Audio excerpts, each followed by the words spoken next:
Hey guys, this is Bobby, and here's part 3. Now, a few days after Bethany left, it was my birthday, and to celebrate it, Sarah and I met up at the mall, at another mall, and we saw X-Men First Class. Now, the movie tells the story of how basically Eric Lensher, aka Magneto, and Charles Xavier, also known as Professor X, met and eventually became bitter enemies. And the movie had James McAvoy as Professor Xavier and Michael Fassbender as Magneto. They also had Zoe Kravitz, the daughter of Lenny Kravitz, as mutant Angel, who had fly-like wings and insectoid physiology, It also starred January Jones as Emma Frost, who in the movie is evil and a member of the Hellfire Club. And, this takes place during the Cold War in the early 60s. She's a telepath, of course. And she could also physically convert her body into being a pure diamond. Anyway, Kevin Bacon is in it as the evil Sebastian Shaw and the main villain of the movie. He's an energy absorber. Other mutants include Nightcrawler's biological mother and father, as in his biological dad, Azazel, the demon mutant who Nightcrawler looks a lot like, only Nightcrawler obviously inherited his mom's skin color because his mom was Mystique, who was in it. Also in it is Havoc and Darwin, a mutant who has a reactive evolution power, which means depending on the situation, his body will physically adapt. Like if he's not in water, he'll sprout gills. Also, Hank McCoy, aka Beast, is in it, but he's not his blue fur itself until much later in the movie. And Banshee, who in this case is an American, not Irish, but he's got the superhuman vocal cords.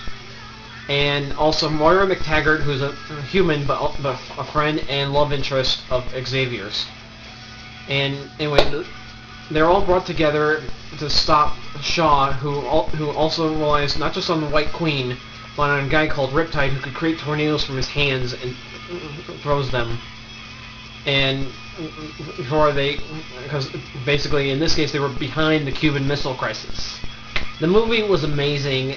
And it was definitely by far the best X-Men movie, because the first 3 were all about Wolverine and Wolverine alone, not about the individual characters. I don't care if he's the most popular X-Man.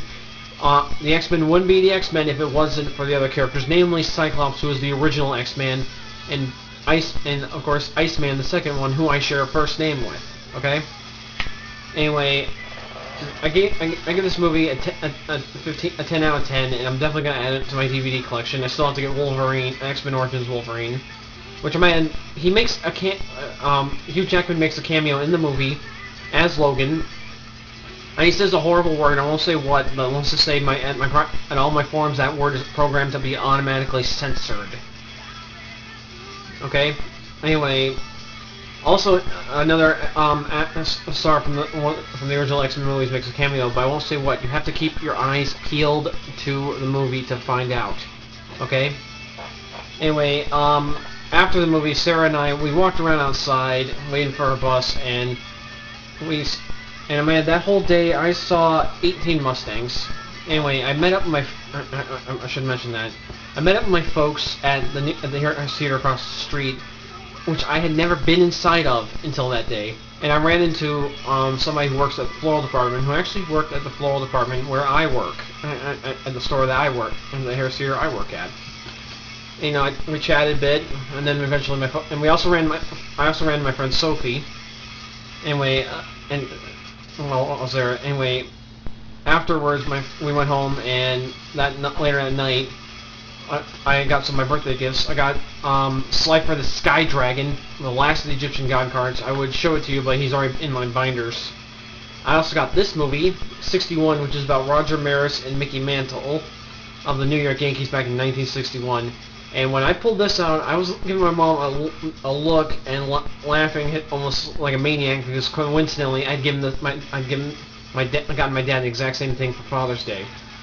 I also got bag of New York Yankee M&Ms, which I have not eaten, and 2 really cool shirts.